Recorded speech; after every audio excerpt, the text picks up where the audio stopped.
And we are live. Sound minds. Woo! So first and foremost, man, we out here. You know what I mean? It is June 20th. Yes. Very important day to many. You know what I'm saying? It is Father's Day, which how can we not celebrate with a dope soon to be father and couple, right? But more than that, we are introducing y'all to a tremendous we gonna call them a power couple just based off of the fact that the way they bounce off each other, man, the energy, the way they kind of like their cadence and not only spitting, but also in their mannerisms and maneuvers and how they kind of build together is phenomenally inspirational just based off of the fact of, you know, their dopeness. You know what I'm saying? So I am going to semi-introduce them and then let them introduce themselves. So we have Kiss the Poet, right? And we have Muva, the Creator.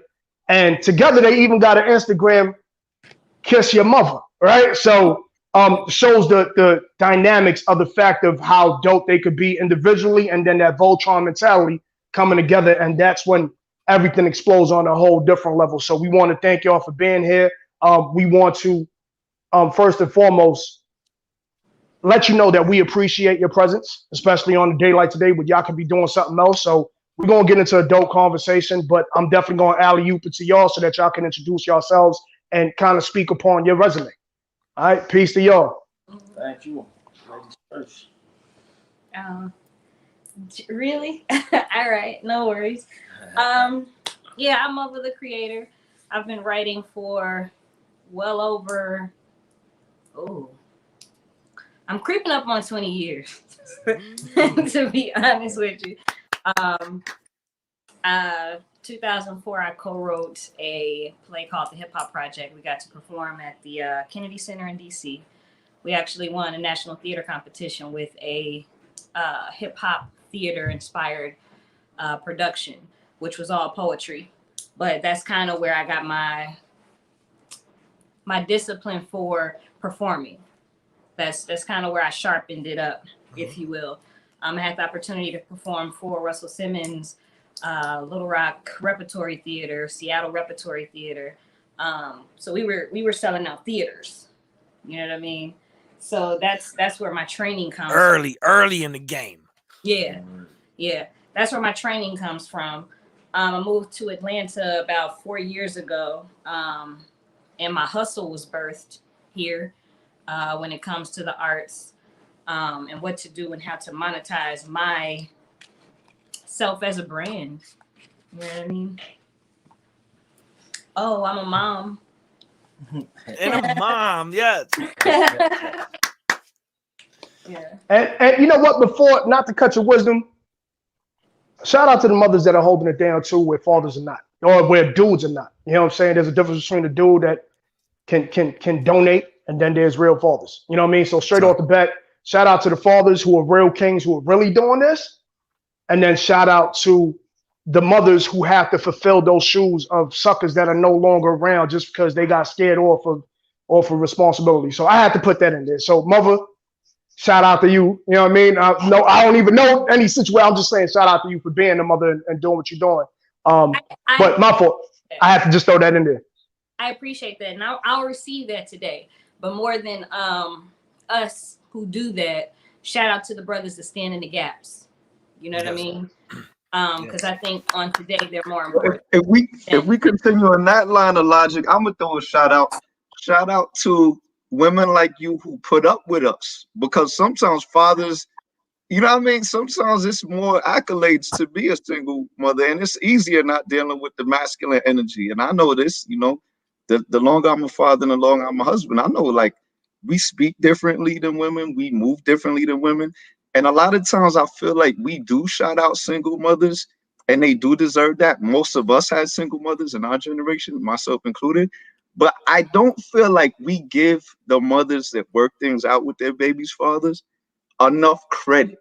You know what I mean? Like, sometimes we elevate y'all more when you leave. I know, no disrespect to Kiss the Poet, you know what I mean? But I'm gonna do it as well. Like, it's hard being with us and having to coordinate and compromise on what to do with the kids, how to have a masculine and feminine. So shout out to y'all who allow us to be better fathers and make us better fathers. Word. Word. I'm gonna kick it to you. Okay. Yeah. I'm Kiss the Poet. My nickname is Kiss, and then I started writing poetry. I'm really named after Marcus Garvey, so Marcus became my nickname. I started writing at 23. I know it was like 05, 06 I wrote my first poem, and then I've been writing since. I've put out 3 books. Traveled. I've opened up for quite a bit of people. I've done. Actually, I just found out today. A commercial for voting that I was asked to do out here in Atlanta just won an Emmy, so that's dope. Hey, let's go. Yeah, so that's like the biggest thing that, well, award wise, that I've ever done with That's major. Emmy. Exactly. People don't know what that means. That's major. Yeah. So I'll take it. But I feel like I got more work to do. I'm about to start with novels, so I'm gonna change up the game. I'm a writer, so like I can write my ass off, and I'm gonna do that forever. But more importantly, today is Father's Day, and that's where my inspiration comes from. 3 that I've made, and then 7 total that I'm leading the tribe of. So, all right, make it happen. Shout out to the fathers that step in. Word up, man. Word up. So, okay, I said soon to be, so my fault. I ain't know you already had a football team ready, man. You already start 5 and 2 on the bench. We ready. Hey, there we go. There we go. Yo, straight off the bat, man. I'm gonna give the story real brief, right? COVID is COVID. You know what I'm saying? So during COVID, going around, and I noticed there's been a lot of people, a lot of other artists and poets and spoken word artists who kind of created certain things where I started seeing certain glitches though, and I was like, yo, hold on, dude. Y'all funny. But then I ran into y'all. I ran into the 2 of you. It was a live. I don't even know how, but I think it was dope that you had. I think it was a live. It might have been every Tuesday, I believe, or something like that. And y'all would have people come on, spit, and critique and give credence and straight up like. And I thought that was so dope. You know what I mean? Especially with the darkness of the clouds that, over this pandemic, when everybody was going through it, it kind of gave people a platform, especially artists. You know what I mean? You could no longer perform, and that's a definitely, for what it's worth, definitely helps a lot with all types of things, whether it be mental, spiritual, so on and so forth. People performing helps them get that out. And here it is, y'all created this platform, and I thought it was so dope. Man. It was so intimate, so welcoming. You know what I mean? Y'all would sit there sipping a little bit, cooking at the same time. You know what I mean? And the energy between y'all, it was beautiful based off of the fact that here it is, a couple critiquing others, but the energy between y'all something. And listen, man, no disrespect to nobody. I heard some things on there that kind of my reaction was your reaction. And you would sit there and be like, okay, all right. And then look at each other and be like, that was interesting. Thank you. You know what I mean? Thank you. You know what I mean? And I thought it was so dope to see that, because I've never seen a couple do that. You know what I'm saying? I've never seen a couple together do it and there be no like agenda kinda. It was really, yo, we're here to open up this platform so that y'all can shine. You know what I mean? We're giving you that space, do what y'all do with it, and then y'all had some real spitters on there too. You know what I mean? So this is how this came about, man. And I always felt like, damn, always would love to have them on the podcast, man, because of that what y'all created. You know what I mean? But then I heard y'all spit. Different level. Definitely different level. You know what I mean? And not only that, as an artist myself, I love the effortless flow of y'all. I love the effortless, like, yo, at any given moment, something could come right out the pocket and just cut you right in your face. Relax. It kind of feels like they're talking. Right. Y'all, and it'll be like, okay, y'all ready to hear a spit? Here we go. And both of y'all was so ill with it that I was like, nah, it's a must. We got to have them on the Sound Minds podcast, man. So when I reached out, and then especially with y'all about to, you guys are expecting a baby too. I was like, yo, it's only right, man. You know what I mean? And it was actually Kiss who was like, yo, what's up with Father's Day? You know what I mean? Which I think is so fitting. You know what I mean? It's so fitting to see that because honestly, truth be told, man, fathers, a lot of times we don't get the celebrations just based off of others who play the role of a title and they're not that. You know what I mean? So I say all that to say, this is why I said, damn, it's a must. And y'all was with it. You know what I mean? So thank y'all for being here. First question I got to ask y'all, why the names? Why Kiss the Poet and why Muva the Creator? And Muva is spelled M-U-V-A. So for whoever can't read straight off the YouTube, but why those names? Well, I said I'm Kiss. That was my nickname growing up. I had a homeboy, and I used to hang around with him. His name was Marquise. I'm Marquise. So, people got confused, and then it just got shortened to Kiss. But like I said, I'm originally named after Marcus Garvey. My great grandfather was a Garveyite from Jamaica. He traced our roots back to the Ashanti tribe in Ghana. So and then he was a writer. My grandfather's a writer. So it just, I didn't do it. I didn't write until like later on in life. I was 23 when I wrote my first poem. And then I just started writing my name on sign-up sheets to come out and spit as Kiss. And eventually they just started calling me Kiss the Poet. So I took it. And with Muva the Creator I was at an open mic in Chicago. I'm originally from Kankakee, Illinois. So I was up in Chicago at Refuge Live at my brother Brandon's joint. And I got sick of writing my childhood nickname because I felt so far from that person. You know what I mean? I was pregnant with my fourth child at the time, big pregnant too. And I put Muva and then the Creator. Like I'll never ask anybody to call me God. I just ask that you respect the Creator in me. You know what I mean? Because you have to understand that like as a mother, we are literally welcoming somebody from a whole entirely different place. Oh yeah. A whole other realm. It was hanging out with God first. They were hanging out with God before I decided to bring them here. Y'all the Stargate. Pretty much. So I chose Muva because I wanted to always, being a mother, it didn't come easy to me. You know what I'm saying? Just from childhood upbringing, all of those things. So it reminds me that I'm always a mother first. You know what I mean? Before I am anything else, I am a mother. So that is how I must carry myself. I'm still a little ratchet because I'm from Kankakee, but at the end of the day, there is a wisdom and a queendom that comes with being a mother. So that's where that name comes from. And I thought it was dope because that's how New Yorkers say mom anyway. Like, yo, where your mother at? So word to your mother. Yo, word to your mother. I'm not gonna flex though. I'm not gonna flex. I absolutely got it from Amber Rose. And I know that sounds crazy, you know what I mean? Because a lot of people don't look at her as a something to get something from. A lot of people don't want to respect her as a mother. Okay. You know what I'm saying? Because of the way that she carries herself. But at the end of the day, that woman is all of that. You know what I mean? We are multidimensional. We are so many different things. You know what I mean? So I appreciated the name. That's where I first saw it spelled like that. I wish I had the gem bell right now. We don't got it today, but I needed to drop a gem right there.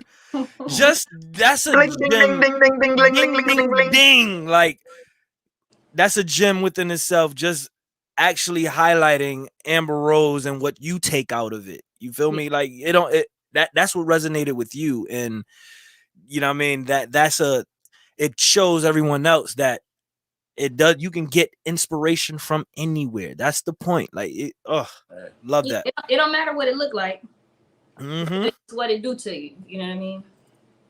Facts. And you remind me something I've been learning recently with the Creator, which is that if there's a Creator that puts you here and guides your steps, then there's a Creator who put everyone here and guides everyone's steps. So every time we talk down and look down at someone, we kind of being hypocritical. It's almost like saying, I have the Creator, I have the energy, but that dude over there doesn't. Like, so who's your Creator? Is it the Creator of all of this that's in all of us? even when it seems like not, even when it seems like we know better or have done more, or is the creator in everything? And at the end of the day, we'll see, you know, that everyone has value, everyone has treasure. Everybody got to walk. You know, you can't really say what somebody should be doing because you don't know everybody's circumstance. You never will. Somebody can tell you their story over and over again for their entire life, but you don't know what it feels like to walk in their shoes. So you can't really pick apart anybody's.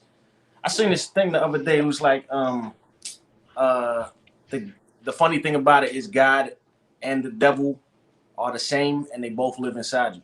Yes. I mean, if God created everything, he created the devil too, and both of them inside us. So whichever one weighs more, you know. There's something that I heard today that I can't repeat it because it's on that quantum scientific level, but it showed how we are all one but individual. We are all one consciousness. Y'all connected. You know what I'm saying? One form of consciousness, learning from all of the individual experiences being pushed out through every single one of us. Every single one of us is a conscious experience that the whole greater consciousness needs to learn from. I say That's as best as I could break it down without using branches on the scientific tree. words. Yeah. I think you broke that down perfectly. Yeah. Nah, and I think honestly speaking, man, it kind of the oneness of many, right? But I also feel this is a question I was going to ask y'all later on. But now speaking about it, it's funny that women become the target of many situations, right? Whether it be a trap queen or whether it be, oh, she's out there hoeing or she's out there. And there's always this, you know, I've seen a couple of videos, man, that kind of sparked something. And I was going to speak about it. I was going to make a live on it where this dude had put up some video of this woman who's lumped up crazy. And it's a whole bunch of dudes laughing. And I'm like, yo, fam, what the how? You know, like, even if none of y'all touched her and it was another female that touched her, I don't know the situation. But y'all laughing at her as a woman.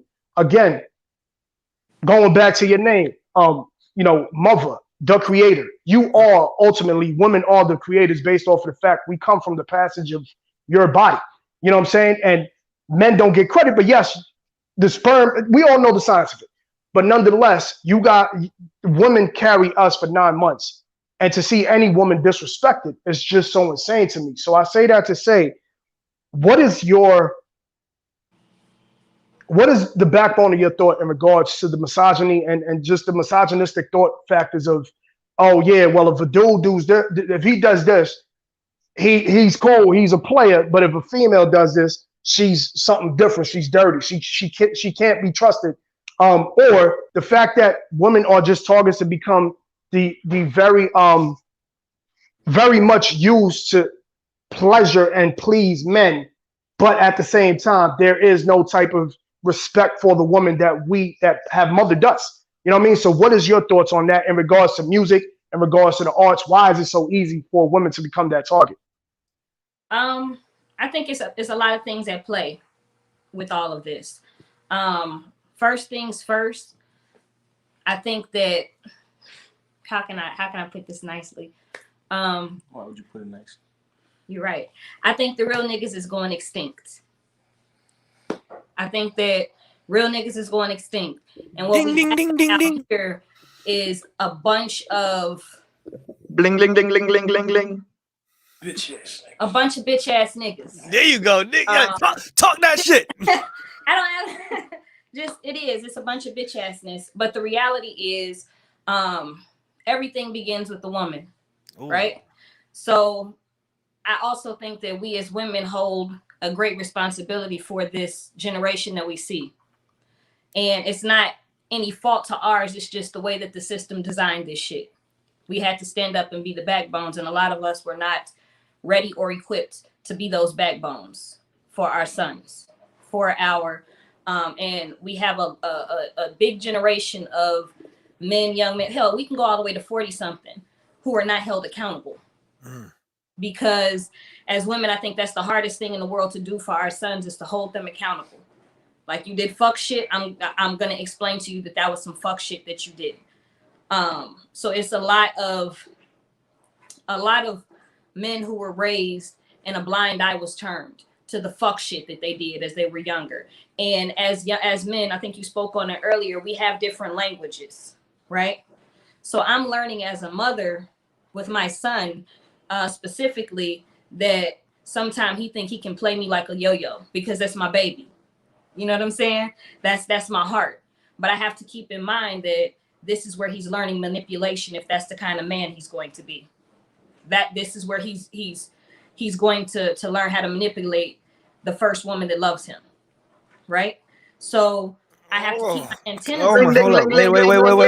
Wait. Sound minds. He's going Gems is to raining learn. today.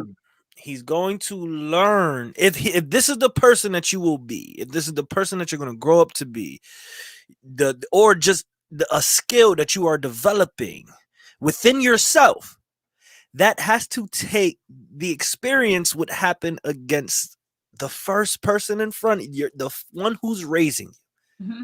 That is a mind-blowing reality that, you know, reflection. When you reflect even back on your own self, men out there, think about when we were playing, you know, certain white lies, certain look. Look, my parents didn't know I smoked all the way until I was grown, and I started smoking at 13. 12, 13, they didn't know I was smoking. They didn't know I was smoking that much.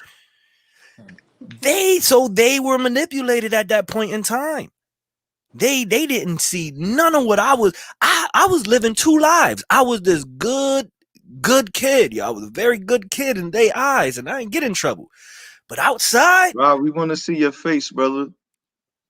But outside, it was a different story. You know what I'm saying? I was a different person. It was not different person, but it was other things that I was exercising. You know what I'm saying? And then I would come back at home and exercise more of that, but against or towards the loved ones. So I'm sorry, you just literally opened. It was mind blowing, and I just had to break that down. Episode right here, y'all. Yo, make sure y'all share the Facebook, like. You know, post a comment in the YouTube, Facebook, because we just getting strapped in. This is the one right here. I'm realizing this is the one right here. I hope I did the breakdown some justice. I hope it did it some justice. That's what it is. So it's we all have a responsibility at the end of the day. We all have a responsibility to stop glorifying the bullshit that we allow to be glorified. You know what I mean? I actually worked up at a Clear Channel station in Chicago, WGCI. And I remember when the shift was kind of taking place on radio, you know what I mean? Where the program directors were no longer allowed to pick the music that was coming in. So you saw a lot of the local artists get pushed out, and they started to tell them what they could play. Yep. And at that time, I think it was a lot of like Soulja Boy. It was the music kind of started to like, dumb down. It started to dumb down, and it became a party. Yeah. There was no message in it. You know what I mean? And I think at the same time, you had Kanye West's College Dropout that had just come out. And then you had, not long after that, I think it was Common's Beat. But either way, it was a lot of Chicago artists who were putting out really good music. But it was Lupe too. Mm-hmm. Lupe was there too. Yep. Lupe. Yep. Revenge. As a matter of fact, I think Revenge of the Nerd mixtape had just dropped too. Yes, I mean, it was like 2008, 2007. Yes. No, this was 04, 05. 04, 05. Yeah, okay. 04, 05. It was a lot of good shit out, but it was all finger snapping. That's when you saw what's the Tall T Brothers from Atlanta? Lean with a Rock with Laffy Taffy. That kind of shit came out.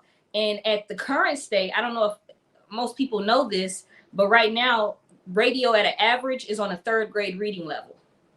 The music that's put out, it's on a 3rd grade reading level, and a lot of us are going off to college at about a 3rd grade reading level.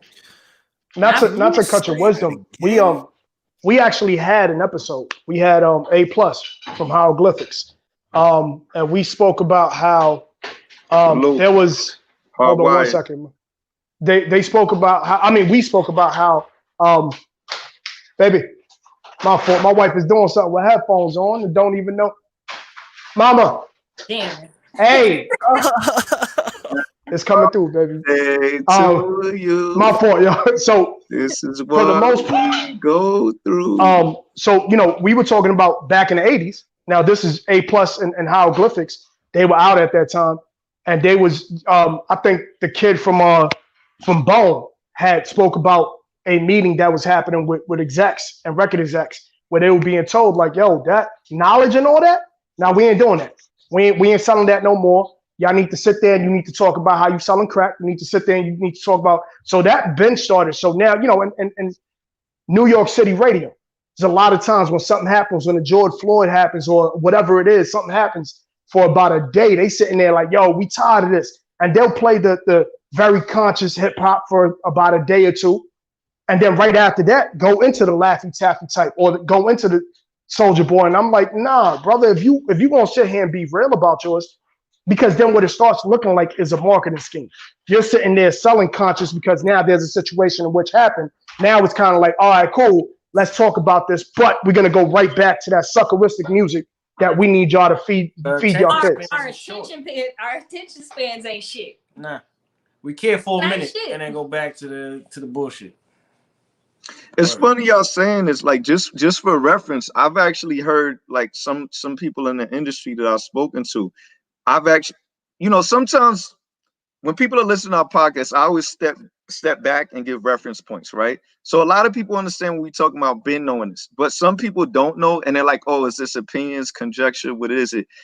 There's actually a lot of people in the industry who use listening to 3-year-olds as a reference, meaning before they decide to put a song out, they'll play it for our beautiful, cute little kids, right? Who think they playing it for? They'll literally play it for them.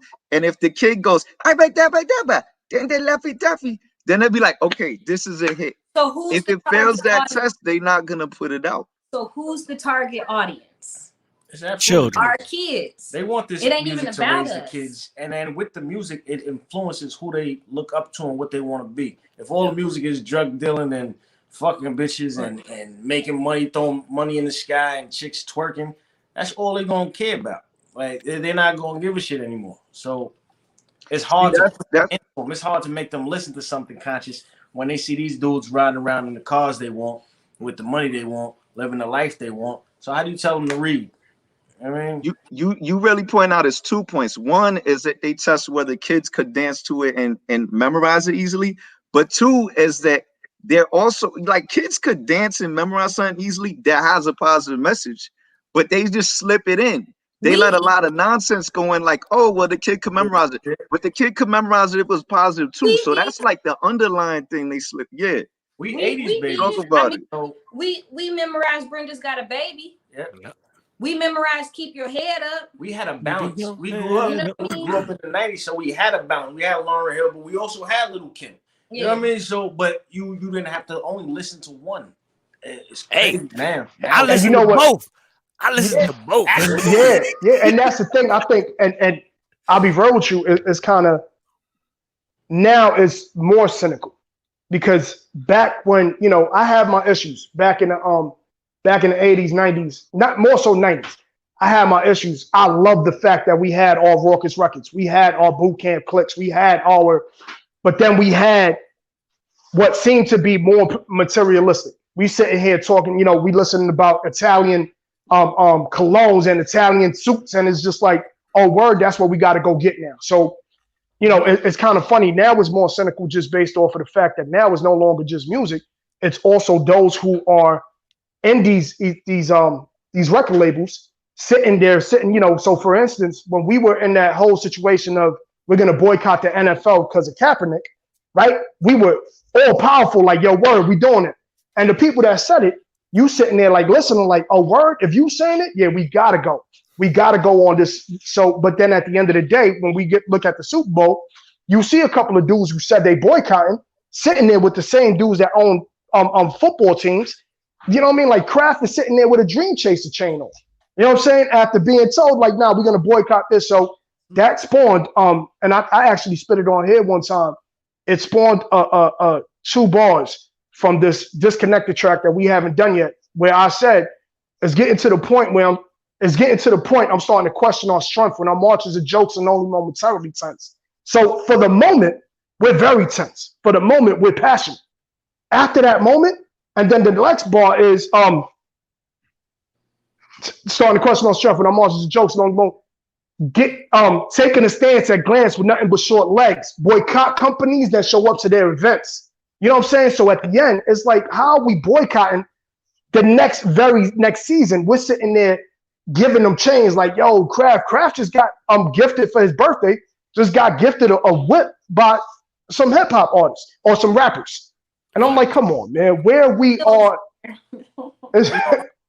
Black culture is just it's nothing different. It's just black culture has been colonized, just like everything else. When it was the 80s and people thought hip hop was gonna be a fad, they ain't paying no attention to it. The niggas could spit consciously, but as they seen that money was starting to be made, then they put more money into it, which means they control it. They control what gets put out, and it's slowly drained and dumbed down to where now is you can't talk about certain things unless we let you.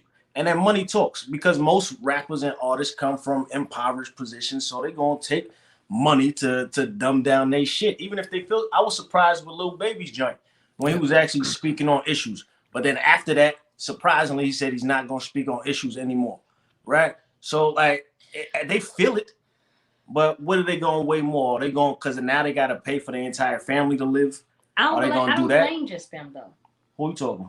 Like the Ross people in power, I don't blame just them. The artists, the labels, is it the artists or the labels? The parent, there's so many factors. What we talking about? Yeah, but from where it stems from, where it started, is them caring enough because they could see money being made, and then money's pollution. But just I mean, I gotta go ahead. They've always made money off of black culture and black music. Every genre of music there is right now in the United States stemmed from us. We did that. Mm-hmm. Country, we did that. Yep. Rock and roll, we did that. Jazz, we did that. All of those things, those were our creations. That we birthed every single thing. But the thing is, I think it's time for us to really take a look at and do a personal inventory. What are we pouring our attention into? What are we allowing to slide? And those are more important because they don't move without our money. They don't. Well, yeah, it's white kids that's buying the music and stuff. I'll admit to that part. Right. But overall, it's us. But it's an oversaturation of the dumb shit. Like, not too many people know what you call it. Just dropped the album. Lloyd Banks. Lloyd Banks. Thank you. I'm glad you said that because nobody knows that. He just dropped the album, but nobody knows. There's no promotion for it. But then anybody else could be on TV on these commercials. Yeah, he's independent. Now he was on G Unit for forever. So we need to push our independent artists, like Toby. But money markets. That comes into the question Toby. Of from our. Toby got our attention off of consistency. Absolutely. That's what got them where they are. That was consistent work. This reminds me of a question. You bring it into a question off of the chat. The chat brought in a question of how do fathers hold other fathers accountable in their actions? We're speaking about accountability just off the standpoint of music wise, but can you answer this question, tie this question into what we're talking about, and I would like to start with Kiss first, as the father, and then I would love to hear mother's opinion of how do we actually hold accountability, whether in fatherhood or parents of what you what you're listening to and all of what we're talking about. I don't know any deadbeat dads personally. Like I said, I'm an 80s baby, so we grew up in the crack era. So we know what it's like to grow up without a father. So every black dude that I know is a good father. Like they are there for their kids. Even the mother and them are not together. They do what they have to do to hold it down, going to court and all that stuff. And for once, if I knew him, I'm absolutely calling him out. I think it's bullshit. I know some third party, but I can't change those guys because I don't have a personal relationship with them. But if you know somebody who's not a good father, like, I'm not hanging out with niggas. If you're not paying your child support and you going out to the bar, like, I'm not going with you, nigga. You need to sit at home and reevaluate your everything because it's whack. Like, I isolate these dudes until they start getting their shit together. And I understand my baby mother, not mother, but my other kid's mother, like, it is difficult. Like, it is absolutely fucking difficult. And sometimes you gotta go through the courts, and you have to do it that way. But there's no excuse to not be there for your kids, because there's no excuse to go the extra mile to not be there for your kids. There is. You are guaranteed time through courts, through paternity. You are guaranteed specific amount of time, and pour into your kids as much as you can. I have to relearn them when they come over for the summers and things like that. I have to pour into my kids. But as far as holding other men accountable, I don't shy away from the fact that I think it's some bitch ass shit. You know, nobody will ever question, like, if I would let it slide. So I don't hang around them type of niggas at all. I don't know. Like, all right, mother, don't be nice. Don't be nice. Let's go. All right. So she said, "I'm proud of you, baby." I'm not a father, but I can speak on the experiences that I've seen, or the experience that we've had recently. Yep. For example, one of my kids' dads was like kind of just getting sideways with me. You know what I mean? Constantly sending me angry messages, shit that didn't have anything to do with the kids. You understand? And within the context of the relationship, it was abusive in every way except for physical.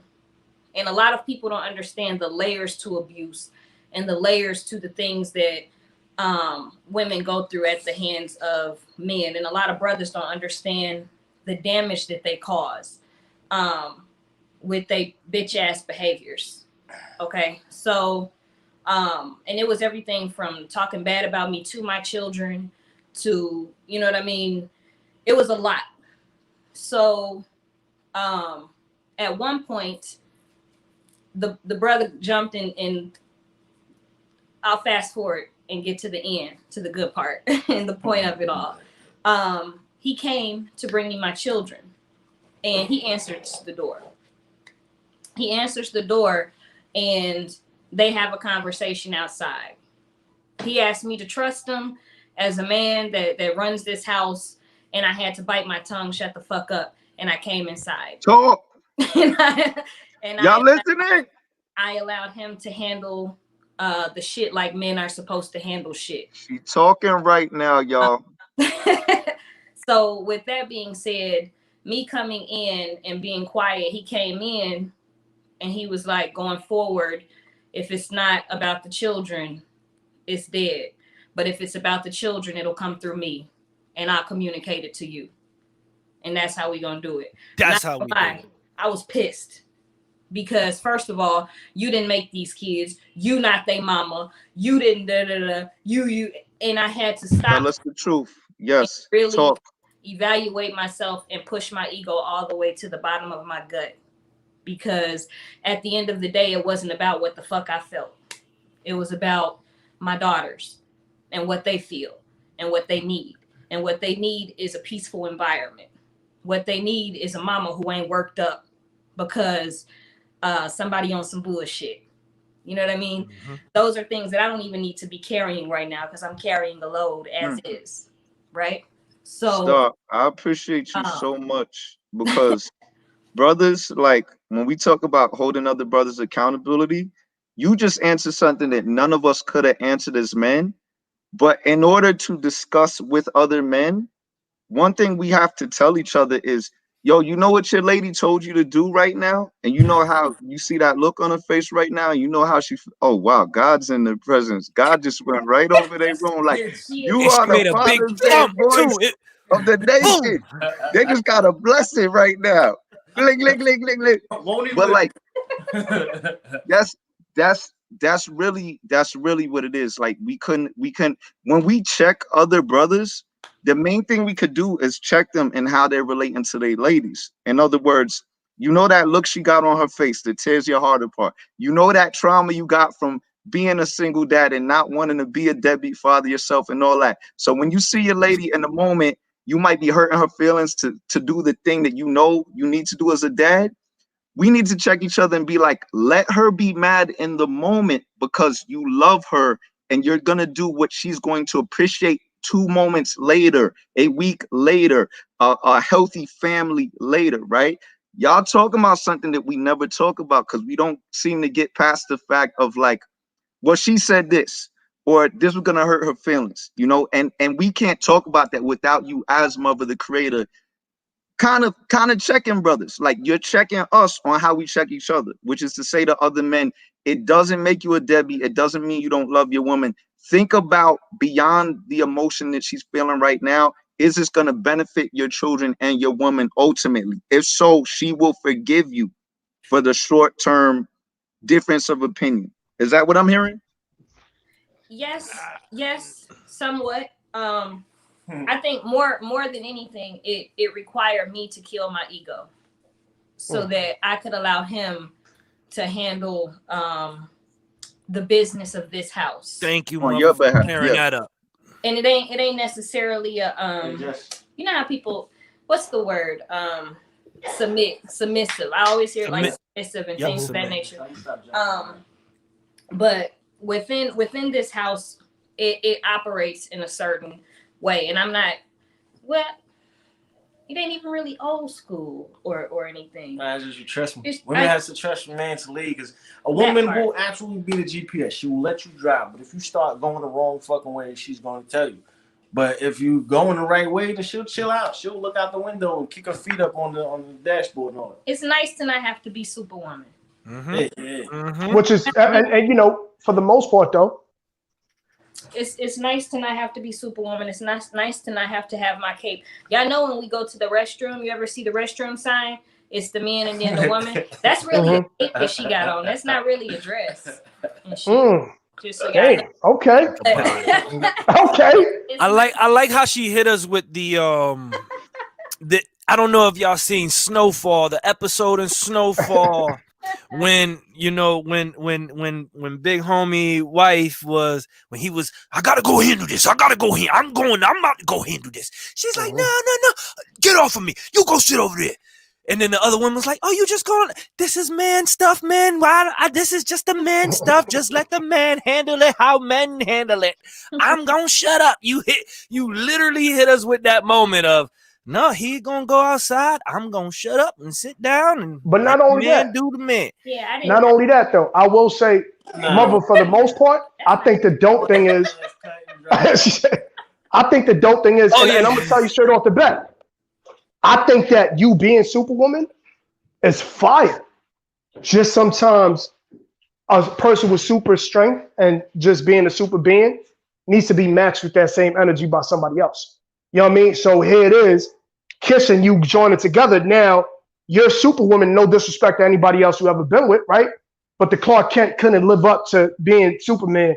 And now you have a Superman and both of y'all could be super united to create a better foundation for y'all children, which is dope. You know what I'm saying? So gems on them like that. Like, go ahead, like drop them gems on them. The dope thing is, within your superpower, within that situation, when you know, look, I'm gonna build on this too. I don't know the situation. I don't know the people. I don't know. I will say, any man sitting there trying to text or send any correspondence to a female to make them feel or look bad in any situation at all, straight up, I'll say it for you. If it hasn't been said, you a sucker for it. But here it is. You allowed yourself to sit there and said, yo, let me peel back a little bit, because my man, my Superman, now it's two men talking. So there's no, yo, let me hit you with this, and nah, you look like that, and keep your opinions to yourself. If it's not beneficial to our children, if it's not beneficial to the foundation of our children, no need to even be stated. You know what I mean? Because I'm pretty sure you have opinions of yourself. You know what I'm saying? And you have opinions for whoever you dealt with before. It's like you could get in a situation where you're actually following the lead of a fool, right? You start getting in these arguments, and it's like, that's not even what my wife and my family had on the agenda today. Like, why am I? That's all they could do. They lost the best one they ever had, so they trying to get that energy. But we not going down to that energy. We got the family, and I feel like it ties back into what you said about Lil Baby. I heard the same thing about Cole had a song on 2014 Forest Hills called Fire Squad, and I heard he had to go through. So best believe, you know, Cole and Lil Baby, whenever you hear these artists go failing the 3-year-old likes it test and still dropping knowledge for the community and still bringing out the maturity in our youth, they fought. And I think what y'all are saying, again, correct me if I'm wrong, I think what y'all are saying is a lot of what we need to do as fathers is to not do what is the right thing to do or the hard thing to do. What we need to do is what is the father thing to do, which a lot of times means you have a battle beyond what's just cool or right or hard. You do what's really hard. You do what you battling your label. Sometimes you battling your boys. Sometimes you battling your spouse in a positive with love way. But you're saying at the end of the day, I am a father in the history books. I need to do what's right by my children and my wife in the long run. More than anything, it's about protection. It's about the protection of our peace. There you go. Which means it's about the protection of my peace. If I am disturbed or disrupted or constantly in my head, I don't have the ability to be present for my children. Throws the house off. And in order to raise children, you must be present. Because if you're not present, you best believe it's something or somebody that is present with them, that is taking over your job, raising your children. And we were speaking of music. So right now you have TikTok. Yeah. You have all of these different things. And in order for them to make a fly video, they got to put a little Megan Thee Stallion on top. No shade to Megan Thee Stallion, but when you got 5-year-olds, 8-year-olds, you know what I mean? And they're occupied with TikTok and they're learning all the lyrics to Megan Thee Stallion shit. Mm-hmm. You know what I'm saying? Then while my piece is disrupted, they learning some other shit. You know what I'm saying? So it's important that I'm on my square as a mother so that the house functions properly pertaining to the children. My antennas are up to catch what I need to catch when I'm not having to deal with foolishness and stuff. So more than anything, what he did was he protected our space. He protected my peace so that my children's peace is protected. So without, a lot of brothers don't understand and they'll pick these battles with their baby moms, or their baby moms will pick these battles with the dads. And what's happening is when those battles are taking place, the children are occupied in some other space. So it's counterproductive, and it's anti to everything that we are supposed to stand for, which I think is why a lot of our households are in trouble. You know what I'm saying? We too fucking busy fighting each other, and the fight they don't add up to anything. You see what I'm saying? So at the end of the day, it was more so about protection. I don't know if y'all seen the picture with him with the gun, but it's serious. You know what I'm Shoot the wings off and fly. Like, yeah, they rocking the African guard, jumping out the belly, the shotty. It's a serious team. I love it though, and I think honestly we need to especially with our children, we always need to be serious though. You know what I mean? When it involves our children, something that you just said, mother, that's so dope. What does it add up to? All right, cool. We'll get our pride off a little bit. Yo, you stupid because you did. All right, yeah. Well, you stupid. All right, then after all that, what does it add up to? Well, what our children, what it does do is subtract, because now our children are looking at us. It's like, oh, word. Oh, this is the way a relationship operates. This is when I get older and I pick my mate. This is the way I'm supposed to handle this. Or, you know, sometimes, for what it's worth, there's a lot of times that a parent is not present, even though they're present physically, and they're off doing other things. You know what I mean? So now a son is looking at it like, oh, word, my pops is doing this. This is the way my marriage is going to be because pops showed me this. And the daughter's looking at it like, yo, pops is not around. I'm looking for love. You know what I'm saying? So now all of a sudden, the first young dude that sit there and be like, yo, ma, you look cute today. Damn, word, I want to marry him. Now all of a sudden you getting the attention and the love that you weren't getting from the head of the households. And now you're seeking other people to find that. So now and it's all cyclical. So now all of a sudden at the age of 16, 15, when you're 23, 25, Now you're following the footsteps of what you've seen throughout the reflection of the relationships before you. You know what I mean? So it's ill. It's ill. But my fault. Go ahead, Kiss. And I was gonna say peace. I think peace of mind has a lot to do with it. If you got peace within yourself, which that takes some mastery. I think it takes not giving a fuck. Like you can't give a fuck about a lot of shit. Just let stuff roll off your back. Because my kid's mother would say some shit. I don't care. Like a lion is not swayed by the opinions of mice. I don't give a shit what she says. She be trying to start up arguments in front of my son. I'm like, what she? Oh, I ain't worried about that. Back to what we was talking about. I don't care. It's not a lot that moves me. Like at this point in my life, I absolutely am. I'm trying to find peace more than anything else because like I didn't grow up peaceful. Like I was in the street shit. So then like now, I got this square ass government job. I'm cool. Like my entire thing is about protecting the peace of my household. I don't want to deal with no bullshit. If it come to it, yeah, we could do that. But I'd rather not, like so. He don't lead with ego. Nah, I don't care. Ego, and spirit can't occupy the same space at the same time. Holy Spirit, ego, and Holy Spirit can't occupy the same place at the same time. Gems. It's there. It's in there. It takes mastery. Like I'll get an initial thought, like oh, but you don't lead with ego. No, it takes like evaluating your thought process and then masterminding where it's gonna lead you. What's the end goal? Because if it's a fist fight, yeah, I could win the fist fight, but then where's it gonna lead to after that? Like, you know what I'm saying? If it's drama, I can't handle that.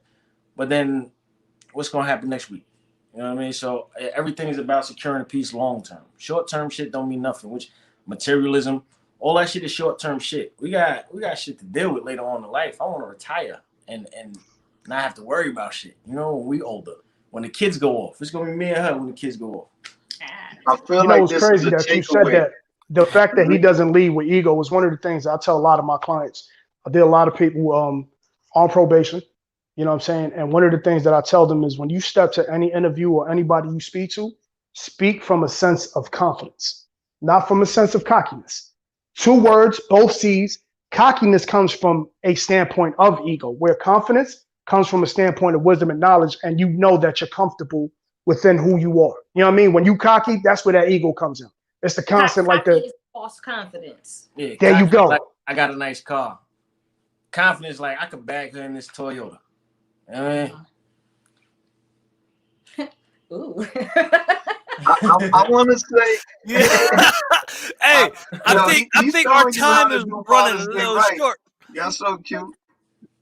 But I want to say something about confidence and self-esteem from a nerd perspective. Self-esteem is an opinion that one has about themselves. Low self-esteem is a low opinion of oneself. High self-esteem is a high opinion. Confidence is similar to how you have trust and faith. Trust and faith are both positive things, but faith is based in things unseen and unobservable. Trust is something you can't, when people say trust me, what they mean to say is have faith in me. Trust is not a choice. It's based on people's experience. Similar to confidence from the psychology that I'm aware of through being a mentor and so forth. Confidence is based on I've been doing this, and probably and statistically, based on the stats I've been putting up, it's likely I will be able to do this next step, right? So if you have both self-esteem and confidence, that's great. But even if you don't have self-esteem, someone who's confident, regardless of what their opinion is, you can look at what they've been doing up till now, and they don't have to reset or drastically change their personality or their habits to predict what's probably going to happen next. Yeah. When your children, when you come home one day and say the most beautiful, flowery, I'm the great father of the world thing, right? But every day before that, your kids been having a different experience. It's not about, like, I'm a poet myself, you know what I mean? It's not about how beautiful we say it. It's about the experience, the lived experience. Dare I say the trauma you might have inflicted.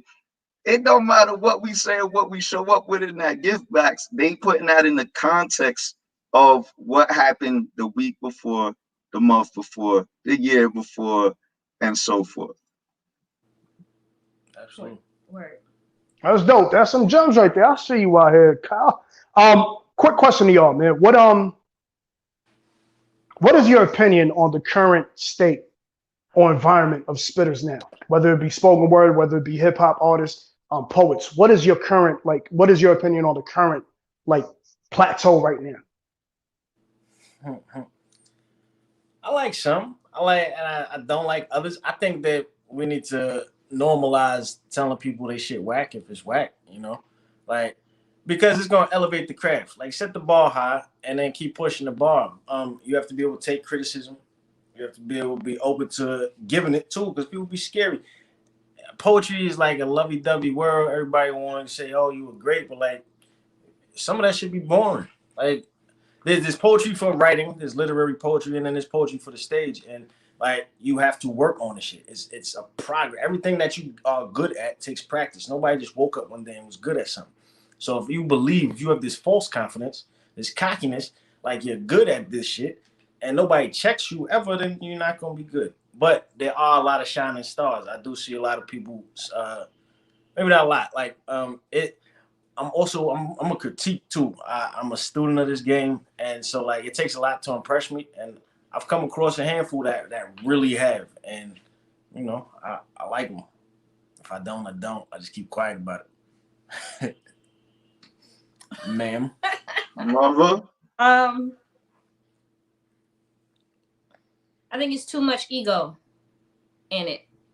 I think it's too much ego within the poetry scene. And I piss a lot of people off when I say this, but there's a difference between slam poetry and spoken word. There is an art to spoken word. Beyond just getting scores and points as for your work, it's important that you work on who you are.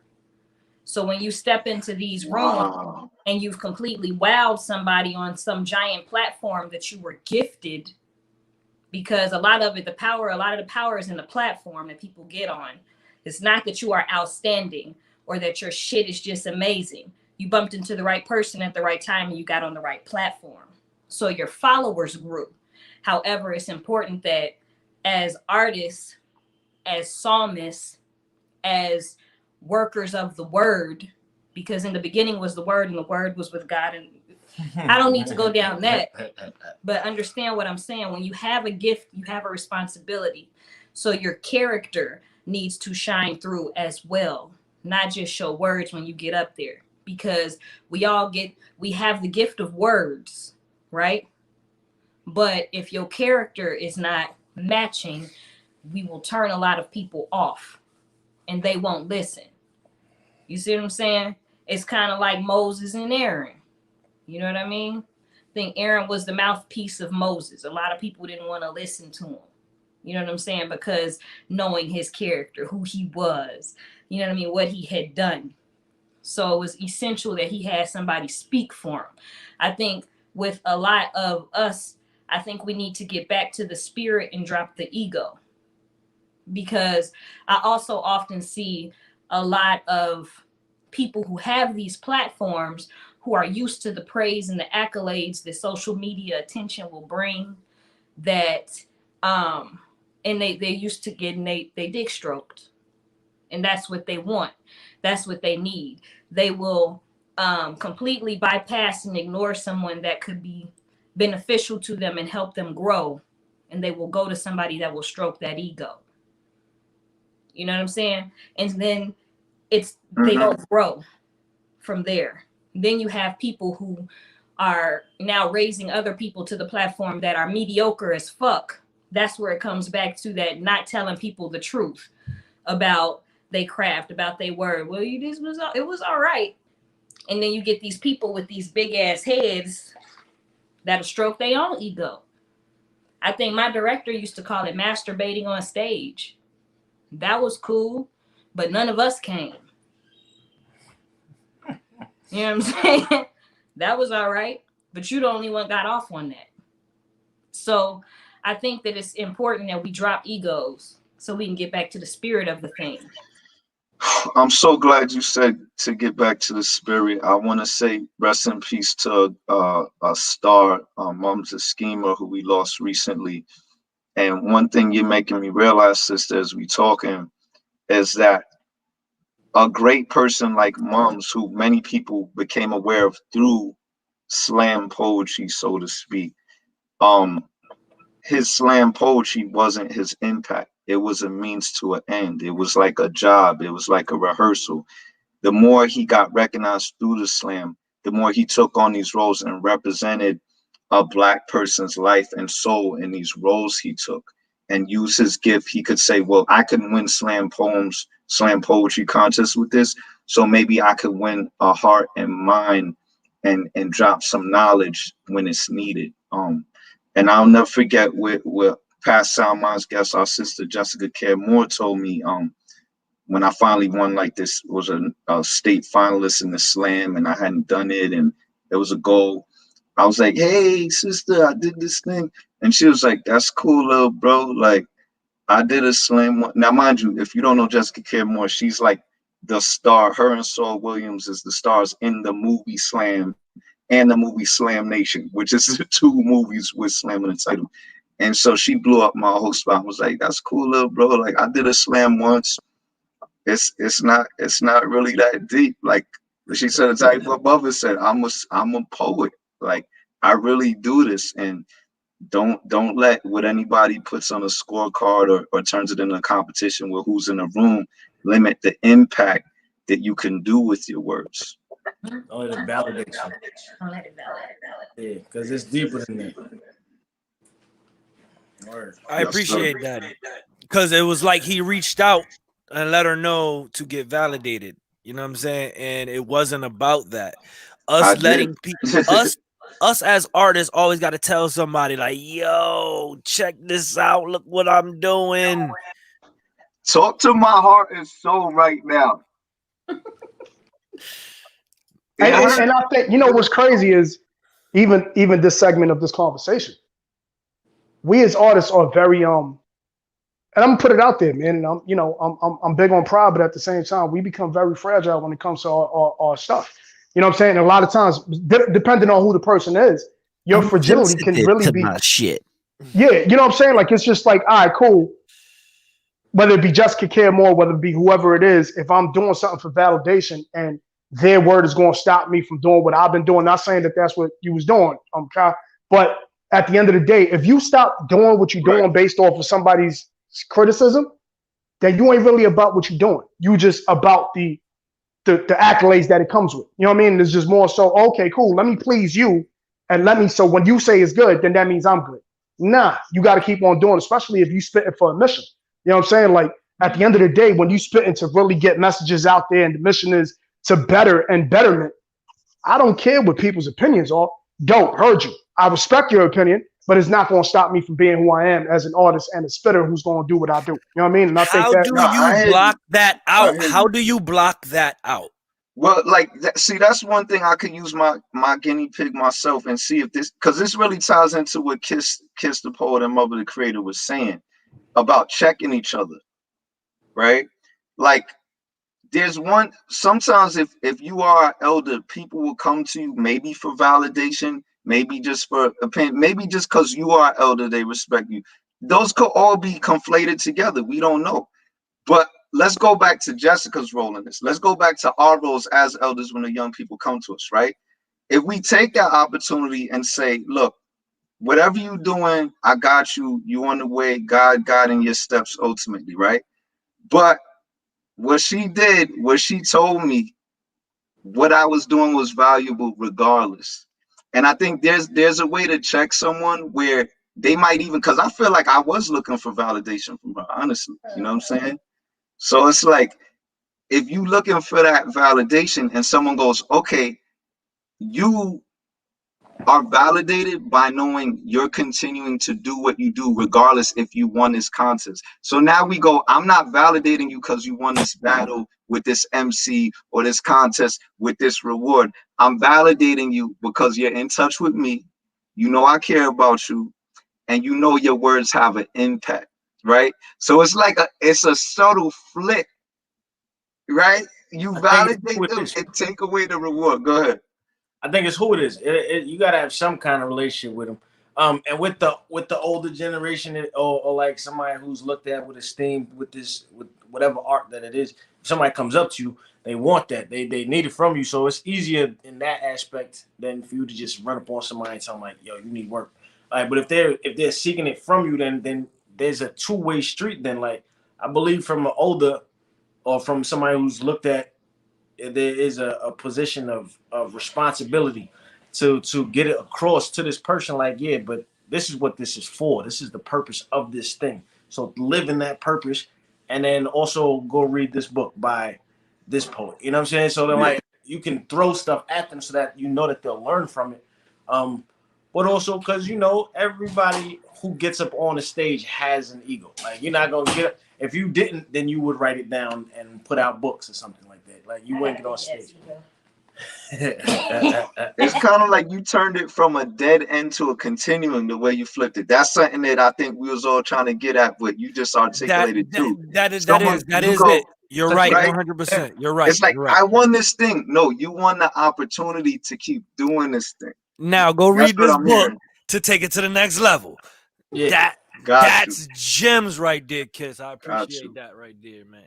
That literally, it literally took what we were discussing just now and brought it into full circle and gave us a way to move forward.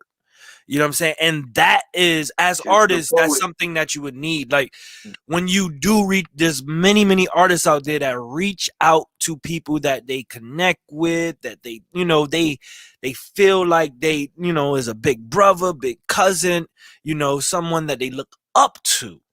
And they reach out and say, hey, look at what I accomplished. I got the 100 Men of Color Award, and good job. It could be like, oh, word, I got one last year. That type of response would be like, oh, well, I mean, you didn't validate me. You didn't make me feel special. You didn't make me feel yay and excited and accomplished. Right. You don't want to downplay to that. And when we have that moment, it's best to have the consciousness to know, like he was saying, to say, all right, it depends on who you're talking to. You know what I'm saying? Understand who you drive this, this excitement to, that energy, who you put that energy into. You know what I mean? And if it is someone that, for example, with Ka, you have to know the next step. You have to have the confidence within yourself and that settlement with yourself to know, oh, I was just wild and I was seeking validation. I don't need validation.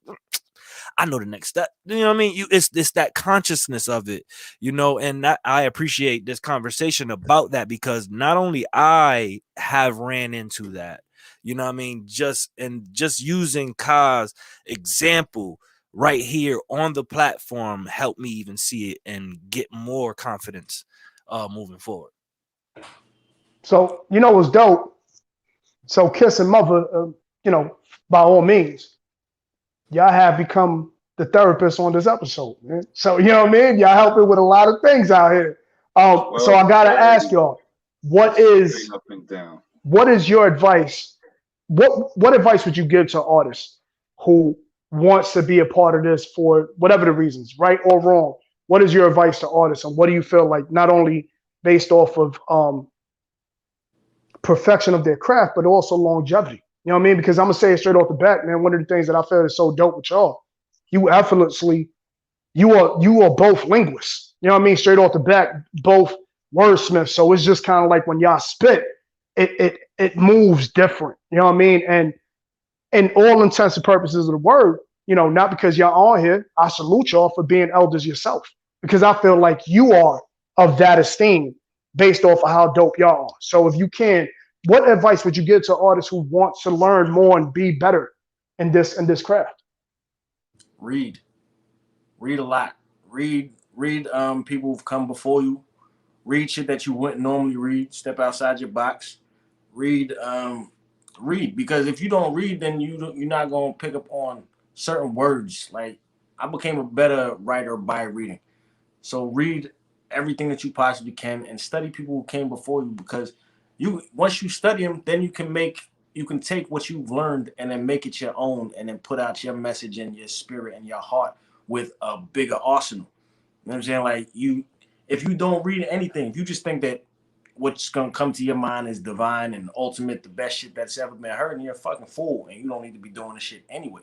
So read and grow and practice. Get in the mirror and practice your shit. Check out your mannerisms. If you won't be on stage, look at yourself, take videos, work on the shit. It's not easy. Like, this is fine tuning. You know what I mean? Like, Mother might have picked up a pen one day and was fucking dope, but I had to work on the shit. You know what I'm saying? Like, I had to do it. I had to put in my 10,000 hours and get busy with it. You know what I mean? So, like, y'all two really creating right now in every way.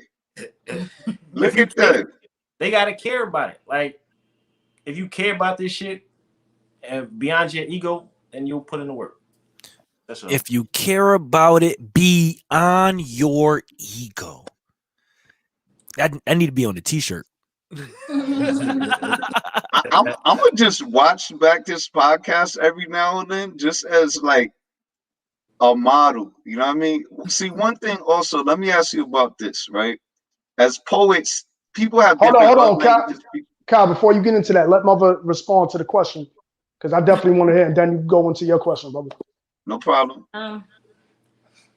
I grow yourself, because if this is something that you are and something that you do, then it's something that you can simply be. You know what I'm saying? So I think Georgia Me said it. She was like, as spoken word artists, as poets, it ain't just in what we get on stage and do. It's in how we cook. It's in how we converse. It's in how we dress. It's in how we walk. It's in how we talk. It's in how we think. It is who you are. So become it and lean into it. You know what I mean? Don't lean into it for somebody else, because you'll lose yourself in it. So, like, tap into who you are and pay attention to who you are and grow yourself. That way, while you read, you can also read niggas. You the spirit. Real like, work. The technical part of it. Like, you'd be able to read niggas that walk into a room. You'd be able to read a room. You know what I mean? Like, those things are important. And the only way you gonna be able to walk into a room and read a room is if you know who the fuck you are. So it's important that more than anything, you spend some time with yourself, because what it is that you writing, like, and it's funny. People be like, where's your inspiration come from? Life. Everything that I've been through, that's what I write about. And if that is where your inspiration comes from, your life, then you will always have a canvas. You will always be able to create. And as creators, it's direct energy coming from the source. God was a creator. So when you master yourself, you'll be able to create that longevity. You'll be able to see it, because all you're doing is simply existing. You're just being. We're human beings, not human doings. That's a t-shirt as well. A bit said that. No, that's not even a t-shirt, B. That's a whole billboard right now. We're not human beings. That is crazy. But at the same time, I'll add on to what you're saying, Mother. I think also people need to be comfortable in their own skin. Because if you're trying to be, but you're always a chameleon and being different people at different times in different spaces, then you're never being yourself. You're consistently being inconsistent with just being others, just for the appeasement of whatever environment you're sitting on. So I think that's dope, man. I think that right there is science. You know what I'm saying? Be comfortable, become, and be what you are doing, rather than I am just going to be anywhere I'm at. So if there's a tree, I'm a tree. Now all of a sudden I'm in water. I don't know what y'all doing. These dudes is dancing. But nonetheless, that is dope. That's knowledge right there. You know what I mean? So go ahead, Kyle. Kyle, you got your question? No, y'all got my question. I said, as poets, people got different love languages. Our strengths is verbal. She answered the damn question that I was gonna ask better than I even asked it. You know what I mean? Like, it's not like one thing we tell our students and mentees, right? When you got on the stage, You think you asking us for feedback on what you did after you spent 2 minutes introducing your poem and didn't realize that was part of the poem before you opened your That was mouth. The part of the way you walked on performance. stage, the way you talked to people, greeted or felt the energy of people, or missed cues from people in the room, that was part of your poem. Yeah. It's like, it doesn't matter what I say. So like everything you just said, Star, like it's really about I get that. I get that. Reading, like Kiss was saying, knowing those before you, right? Knowing that you're not reinventing the wheel. And if you are reinventing the wheel from scratch, like you probably, that's wasting a lot of time. It's been a lot of wheels invented, you know what I'm saying? But then too, like just knowing that you're always on stage. Like Shakespeare said, or it is attributed to Shakespeare, he said, all the world's a stage.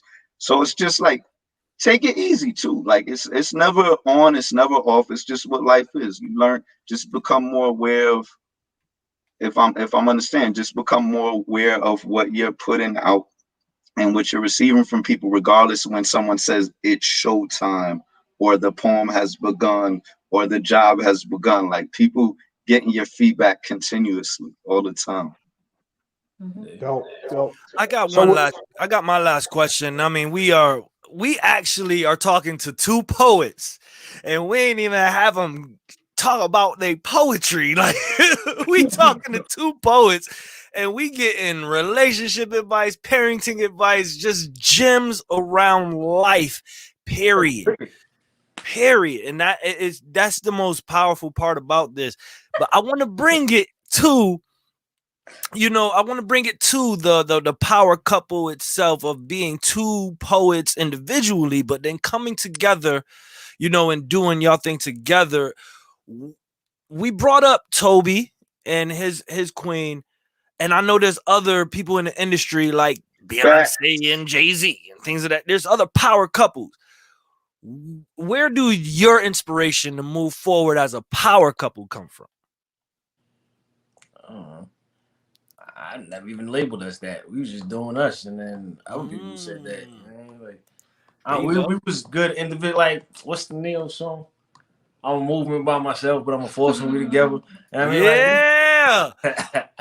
Like, we was just doing us, and then ran into each other, and the energy was undeniable. It was tried to deny it, didn't work.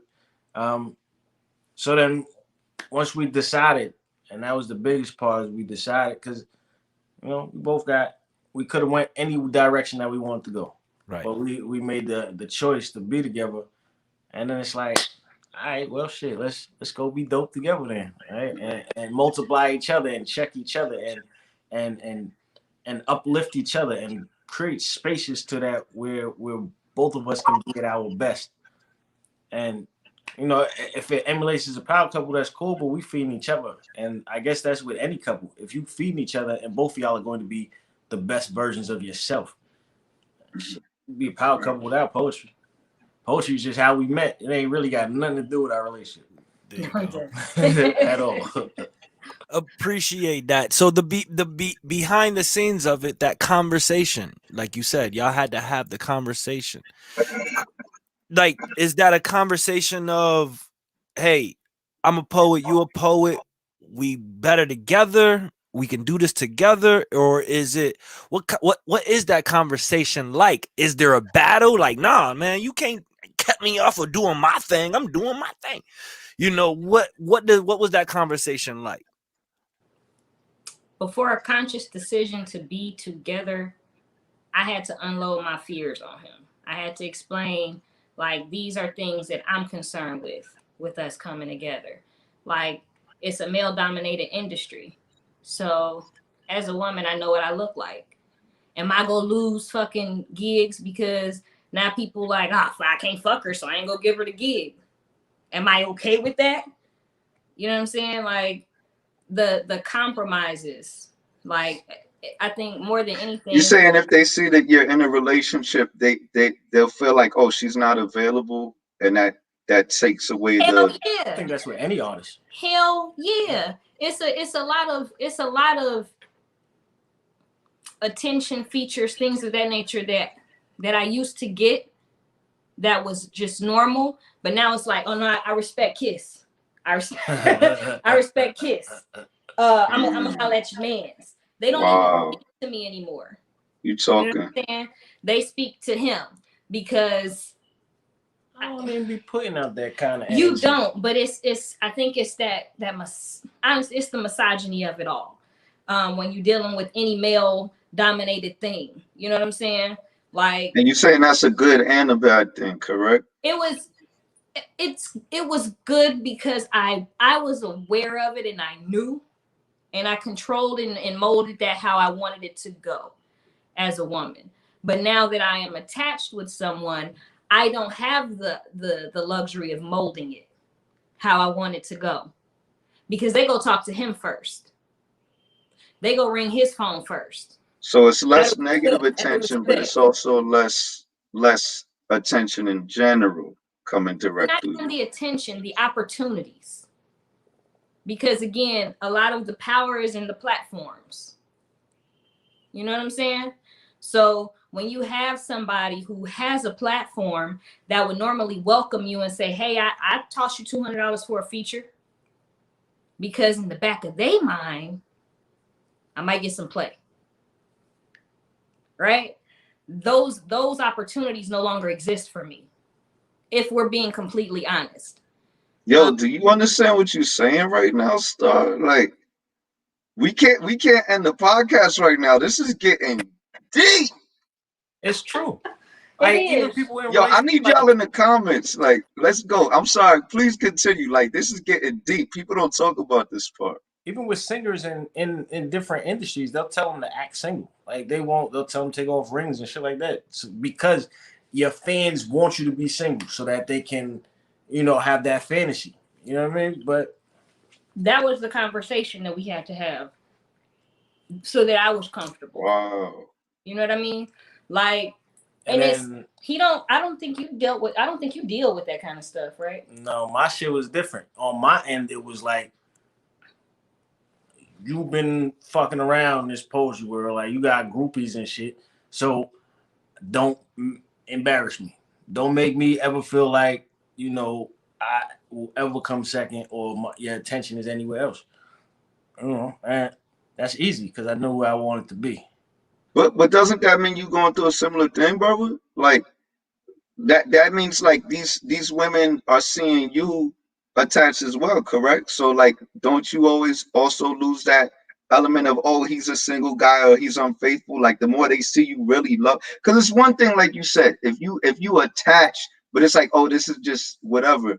But you really representing, like, I love this woman, we co-creating a family. So aren't you also losing some of that just general opportunity fanfare of groupieism? I have the wonderful dynamic of being a man, and like, I can thug my way into shit. Like, I can talk to people in a way that if she talked to somebody the same way, they would label her a bitch. I can handle business in a certain way and be very straightforward. Like, all right, don't fuck around. You know you like my shit, so what's good? Let's get this show going. I'll take care of everything. This is my fee.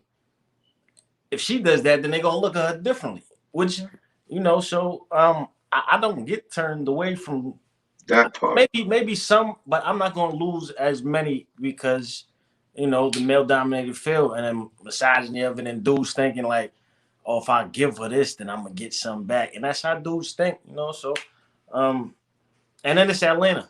Atlanta is like the show off capital of the fucking country. Like, it's fronting ass niggas and put together plastic women and showing their ass, and it's a fucking facade out here for a lot of industries. So the nature gets carried over into poetry world as well, somewhat. So it is what it is. Think so? I think you're being a gentleman. I'm gonna leave this tangent alone after this, but I think you also losing a lot of damn play, and you showing what we need to do on Father's Day by being like, it's not a big deal for me. Keep in mind the misogyny is real, right? Keep in mind the misogyny is real. But I think you did make a conscious decision not to attract the groupies and the feminine women that just want you to say, I cheat on my woman and overly sexualize. I think you made a decision to let that go. I could be wrong. I understood what he was saying. Like, within the conversation that we had, can I be frank? he had did his hoeing around. Yeah. So there we go. The rooms, I don't want to be in a room with 4 or 5 women you done smashed. I don't want to be sitting here having a conversation or somebody following me and kikiing in the comments and shit, knowing she done fucked you. So I hope I'm not like too loud for the kids. But this is real. We appreciate you. So that's more along the lines of what he was saying. Not necessarily that like they stopped or anything, but not to toot my own horn, but shit, motherfucking beep, a lot of that shit stopped because you can't hold no candle. And then I'm rude. I'm very direct anyway. Yeah, put that grill back in after that statement right there. Put that grill back in after that statement. Let's go. But you know what's dope though was that both of y'all kind of seen it for what it was, and even with the misogyny or whatever the world has been created, y'all both said, "Yo, word, you ready to take this flight? Let's go." You know what I'm saying? And I think that's so dope of y'all. You know what I'm saying? Because mother, you looking at certain situations in which it's kind of like, damn, this might touch my money, yo. But before I do that, let's just make sure you right. So I got your full commitment in regards to this partnership, so that I can then decide, nah, yeah, my money get touched. It's all right because this is worth it. You know what I mean? And then you, Kiss, for the most part, it seems like, yo, I'm good where I'm at. And what I'm hearing from you, and truth be told, brother, I think that is so commendable and respectful, is that you really on some, nah, I'm good. Yeah, all that was dope at that time. I got something better. You know what I'm saying? And never to put that in harm's way in front of a Mack truck just to sit there and play myself on some satisfaction that's going to be momentary when I have a foundation that I'm creating. And the shit gets boring and old after a while. Anyway, Talk to him. Like, if you've been out there, and especially like being on poetry stage or any kind of stage, if you are a man with a talent, you're gonna attract women. You know what I mean? So it's going to come. It's going to be like second nature to you. So then it's boring, and you get the type that doesn't stimulate your mind. So when you get someone who does, it's like, hold on. Because I like to be challenged. Like, if you're not challenging me, then there's nothing deeper to it. And nah, that shit gets boring. So once I met her, and it was like, she got my attention. Challenge accepted. Yeah, exactly. So, and I kind of heard the story too, man. Was it one of those from different sides of the room, and y'all kind of fronted for a little bit, and you know what I mean? So I think it's dope, man. I think y'all, I commend y'all to the fullest extent, man. I think that y'all, and I'm not saying this just because y'all here, truth be told. You know what I'm saying? I'm just going to tell you facts. I'll speak facts. One of my hashtags, man, I always put whatever, no suckerism, no suckerism allowed. So I can never be a sucker and sit here for the cameras and tell y'all things just because y'all here. I think both of y'all are models to what it should look like. You know what I'm saying? Especially in a relationship, but even outside of the relationship of Kiss and Mother, also as individuals, as Kiss the Poet and Mother the Creator, both of y'all individually set model shit where it's just kind of like, damn, this is the way it should be done. You know what I'm saying? So I commend y'all, man. And, as my brother has said, quoted Shakespeare and said, the world is a stage. So I got to ask you, it's Father's Day. I know that y'all have a lot to do. So every MC, every artist that we have come on, we have asked them respectfully if y'all want to spit something, your favorite joint. Just your favorite bars. Yeah, your favorite not joint. The best, not the latest one, your favorite one. Let's go. And if you respectfully decline, that's cool too. You know what I mean? But we throw it up. You know what I mean? We throw it up and put it on stage so that the artist can also get theirs off, man. Because I think y'all so dope. And like I said, man, this coming from an artist, man, spoken word, hip hop artist, and MC, is just kind of like me hearing y'all. I was like, yeah, they dope, man. So if you do, then we thank y'all. Oh shit! Oh, flip a coin. I think, I got two in my head that are my favorite. You know what I mean? Damn. I am what America's made. Let me take a second to say whore to all the soldiers out there that still ain't getting paid for this PTSD that these motherfuckers done gifted unto we. Damn. Nobody told us that that shit was going to be a part of the all you can be. Nobody told us that the American dream would come with some depression and a need to feed an obsession that turns into greed. They also ain't tell us it'll come at the price of our seeds. You got 14 hours away, a day on your feet, and you still ain't got enough to make them fucking ends meet. You know, I bet nobody probably told you your house wasn't gonna be worth shit. Cause you bought it on that street where the red line speaks louder than the blood that seeps from underneath the sheet of that example they made of that brown boy's body. You probably thinking your aggression is just coming from your stressing. Y'all gotta lessen your trust in this system. You got to question the role of who's pushing this poison y'all medicine is in our water. And child support owns our fathers. And our daughters are the closest thing that we got to help. So early on, she is trained to lighten the strain of the weight of the pressure on mommy's chest. And it ain't because daddy left, because mentally that nigga's always been gone. And she has always been strong. But it ain't no black superwoman over here. No. Just a woman running from the fear of breaking, not like Kelly, Turbo, and Ozone, but more like Kanye once Donda was gone. Or like how welfare did our homes, broken like that, ransacked, broken like lack, broken like backs, broken like crack, broken like black and blue ribs to remind her from where she came. Although I have never seen a man endure the pain of birthing a woman, Mr. Pastor, maybe one. Especially not no relationship. Shit, most men can't even handle a little lip from a mouthy woman, let alone a period of postpartum. Now y'all gotta pardon my diction. My intuition has me tripping and rejecting this bullshit ass system and the mindsets that go with it, you know? Toxic masculinity has a direct link to white supremacy. With black toxic femininity propping up that bullshit, so forgive me, propaganda's got me full. Shit. I'm trying to hold down at this point everything I have been force-fed my whole life, learning how to be a whole wife when all I've ever been trained to do is be a victim. And the truth, I spit it, but if it don't convict them, then what good does it do? What hoods have you grew? See the things that we never knew, like who in this world is you? No, really, y'all, like who in this world is you? Babe, remember I told that brother that I was God? Nigga looked at me like I was odd. He say, girl, you got some nerve. Think you can talk like that. He say, don't you know we's black? He ain't really say it like that. That's just how I felt like he felt on the inside when he said that slave shit to me. I said, nigga, don't you know we under attack? I say, but fam, why you think it's been like that though, huh? You still thinking it's something that we lack, huh, Henrietta? The devil's foot been on our backs, perhaps because all along they knew the power of our songs. And they knew the power of our psalms. And they knew the power of these palms, y'all. We built this place. Then we're told we can't participate. They took a head start, fucked it up. Now they trying to let us in the race. Still trying to convince us that we are the inferior race, when the truth is it's only a human race. And well, we got all the hue. Bars. Now let us trace our lineage in this country. Y'all, we ain't all get off slave ships. As Moana discovered, we were explorers, cultivating an entire civilization just like we did in Egypt. Free trip down memory lane. Keep looking at me like I'm insane. See, that bullshit we've been believing is what's really strange.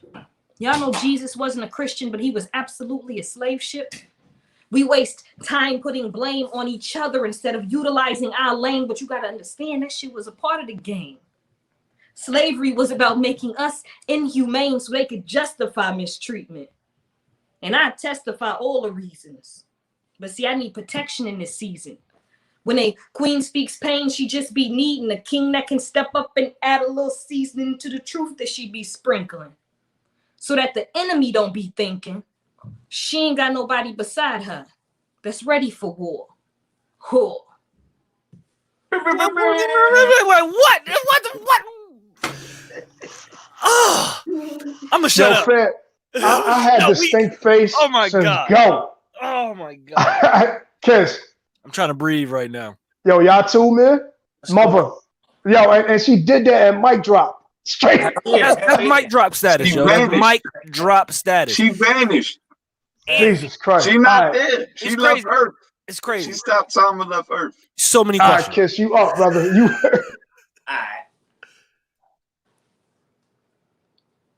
I learned how to cook crack before I can make spaghetti. Maybe that's just hereditary. See, my father was a crackhead. With that being said, I learned from him what not to be. Luckily for me, my mother didn't follow his lead, or I might be skinnier than what you see here. Because of his demons, I steered clear of indulging. His compulsions didn't fit with him being daddy dearest, so I kept my nose clean when I sold it. I was scared to be like him. I was scared to repeat his sin. I played a game with no wins, chasing evil's root and adrenaline. A Section 8 veteran, misguided, sinning with a disdain for my hunger pains, trying to keep quiet my stomach grumblings while my mother was struggling to make ends meet. My ribs was touching. The heat was broke. We was sleeping on the kitchen floor again, covering burn marks from the oven door again with the same hand-me-downs they clowned my brother for. I wore again until I punched them in their mouths. I earned my frowns. At a young age, I bore witness to survival of the fittest. Only the thugs dressed fresh while the rest looked stressed, so it only made sense I started pitching. Divinely blessed, intellectually gifted, but poverty's one hell of some foreign weaponry that God never meant to be my fate. I took my own route, made some grave mistakes, running from police fast, life losing faith, no time to catch my breath, so I believed I was leading the race. No fucking way. I was packing gats in my backpack, headed to school, unconcerned with SATs. I was selling weed, unconcerned with SATs, I was selling weed, a happy fool. The pretty girls see me fighting, they thought a young kiss was cool. I started slanging with a gang. All our bandanas blue, so my dress shirts till today still cover up crypt tattoos. All the evil I was doing seemed to ease my insecurities of being broke, but it left me with no hope or care for a future. The gang life is real, them young dudes will shoot you. Bullets buzzing in my ears, they flew by like flies, hands shaking as I shot back. My bad aim never claimed no lives. Ain't no fun in that game, but I had to maintain. My knife got more work than my gun, though. The incident had me on the run, though, for 7 summers. Robbing others was my only form of steady payment. Feared getting a job, living as a fugitive, facing 20 years incarceration. I'm just thankful for the loophole of statute of limitations.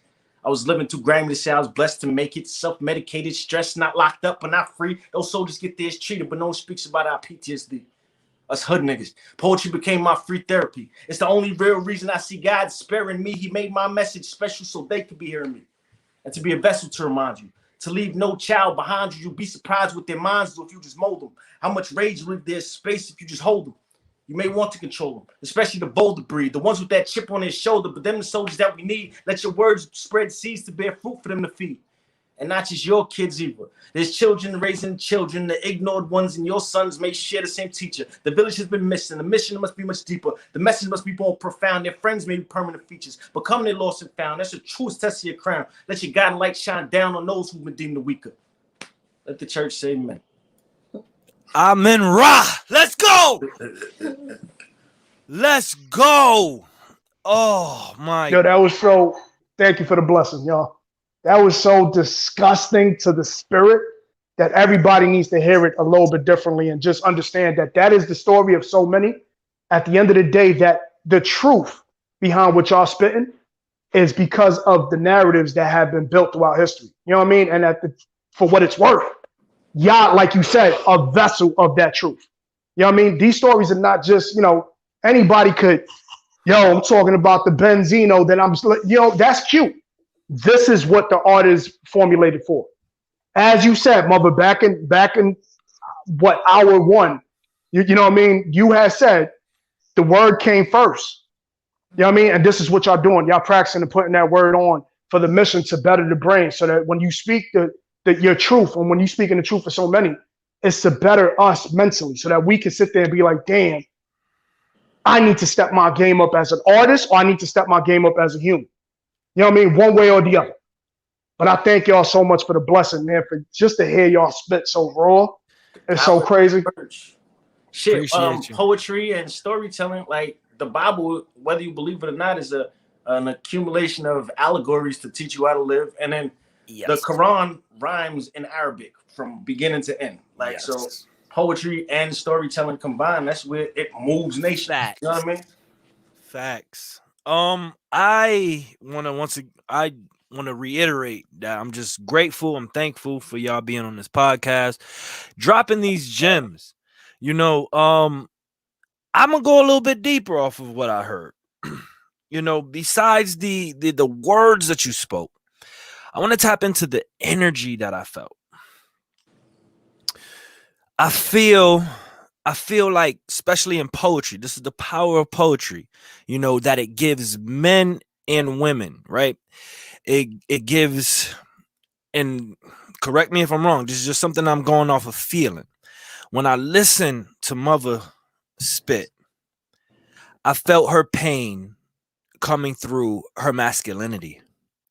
When I listened to Kiss spit, I felt his pain coming through his femininity.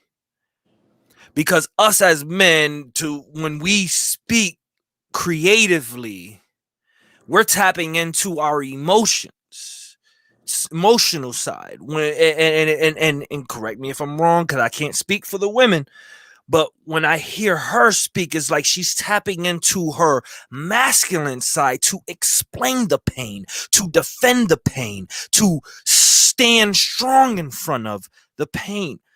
To be heard. To be heard in front of the pain. And they have to present it like this, strong. I'm speaking because I'm only being a representation of what I feel. I'm a very energetic person. So you speak like this, very tough, you would say, but in an energy wise, it would be masculine because it drives home the point. We as men speak like that naturally. So when I'm speaking like this naturally right now, I'm also speaking emotionally. And that's where I see the balance in this power couple we are faced with today. Mother and Kiss the Poet, I am grateful to just be blessed with that energy that you just shared with me. Thank you. That was crazy insight too. The power comes from the balance of the masculine and the feminine. You know, the The yin and yang balance. symbol comes from a lot of people when they realize they lack something, they literally think like you hear laws of attraction, like you coming from black, da da da da. And what we seeing, ladies and gentlemen, is an example, someone saying, I lack the space that's in front of me that allows me to walk into. I lack the feminine energy of my relationship that allows me to appreciate that it's here. I lack the masculine. Lack isn't always a bad thing. This white supremacy always has us worried about negative things. Everything in the universe that you're seeing before us as personified by Kiss the Poet and Mother the Creator is here for nurturing. I want to say two things on my way out. One, if the beat is really hot, like it's so many things that our children will listen to just because the beat is rocking. If the vocal tone is nice for a singer, there's so many things our children will listen to. If we don't, as fathers and mothers, check them just because the vocal tone is nice. But as a poet, it doesn't matter the vocal tone or the beat. What you just seen was two people that you would just get lost. Once they start getting in that flow, without a beat or vocal tone, just spoken word, like Amanda Gorham, all these people is really nice with it. You getting that same feeling without a beat, where you just get lost in thinking, was this 2 minutes? Was this 7 minutes? You just find yourself by the end like, yo, I'm down for the journey. And thank God they was talking some nourishment to the soul, because that's flow state, that's going deep in your inner conscious. We thank y'all for being that and representing. The second thing I want to say is that your kids is going to watch this one day. Hopefully my kids is going to watch this one day. Hopefully. I could only hope. And one thing that you showed is one of the greatest things that you can do as a parent is love the other person who you are raising this child with. We heard you look to the side and like, oh, did the kids hear that? We know they hear, but you're showing that y'all are the leaders of the house. And a lot of times we forget one of the greatest things you can do when these children is looking up. They saying, "Oh, that's coming from love." That word or that I got grounded or that allowance or that whatever I liked it didn't like, that's coming from them. You see them? They smile at each other. They hold each other. They be teasing each other. One of the greatest things we could do as parents is what y'all demonstrating right there. So we thank you for that example. And sometimes I feel like we doing too much, saying too much. So on that note, I'ma shut my mouth and thank y'all for being the most best positive example of a Father's Day show we could have wished for. Sound minds. Sound mind. Yo, y'all two dragons, B. Y'all two dragons. You know what's crazy? Y'all two dragons who are also unicorns. You know what I'm saying? If that even makes sense. Y'all have the beauty of power and y'all have that fierceness of strength together combined in one bowl of gumbo. You know what I mean? And I can't tell you, man, I when the title of this episode, right? Powerful poetic partners. Like playing with words. Never would I have imagined it was going to be this powerful. Never would I have imagined that it was going. I knew the poetry was there. I knew that poetical spoken word was going to be there. That partnership that y'all have, man. Listen, I'm gonna be real with you. All our followers and all the universe's followers and whoever's listening to Sound Minds, we'd be very upset if y'all ever split. So that's never gonna happen.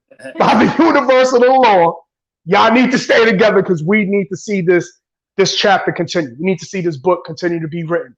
And more than that, what y'all doing, man, I think that it's selfishly, I want to say that it's beyond dope. Universally, I want to say that it's beyond powerful.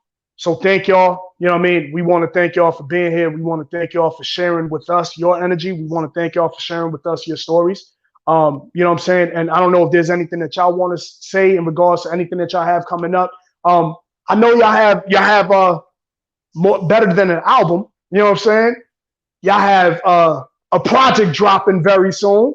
You know what I mean? So you guys have a child that is going to be born with the wisdom, the strength, the fierceness, and all that in a couple of weeks. And I think we're blessed to even know that.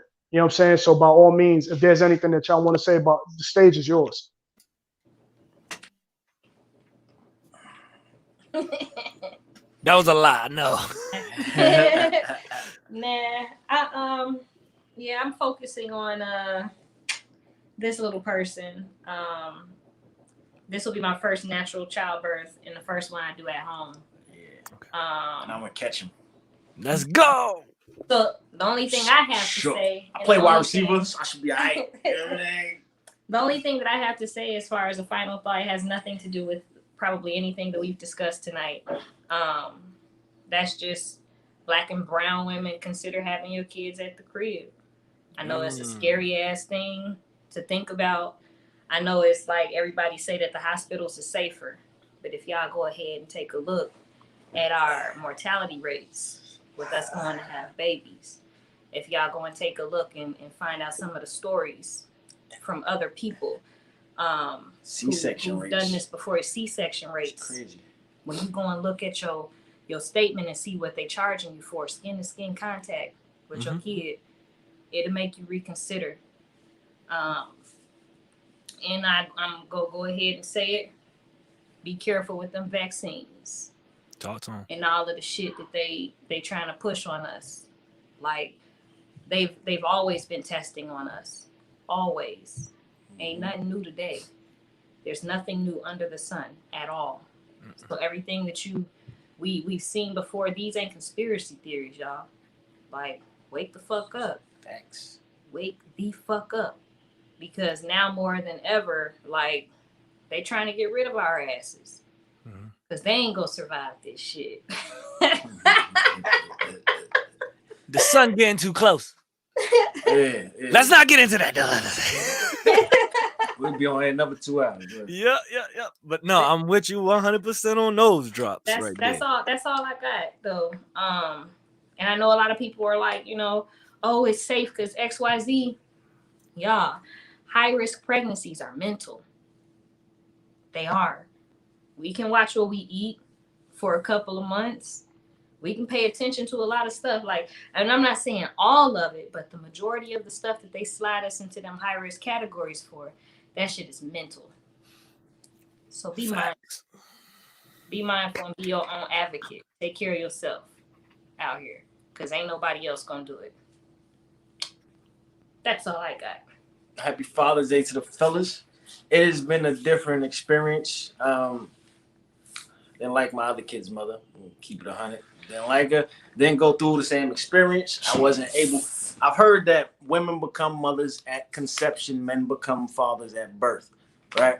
But it's different this go around because I've been through it. I've seen the pains. I've seen the growing. I've felt the kicks. I've gotten all the stuff ready. I'm mentally preparing the house for peace and all of that. And just to see, even just talk to my son through the womb and playing music and see what music calms him and just like to. You ever watch Aliens? How Yep.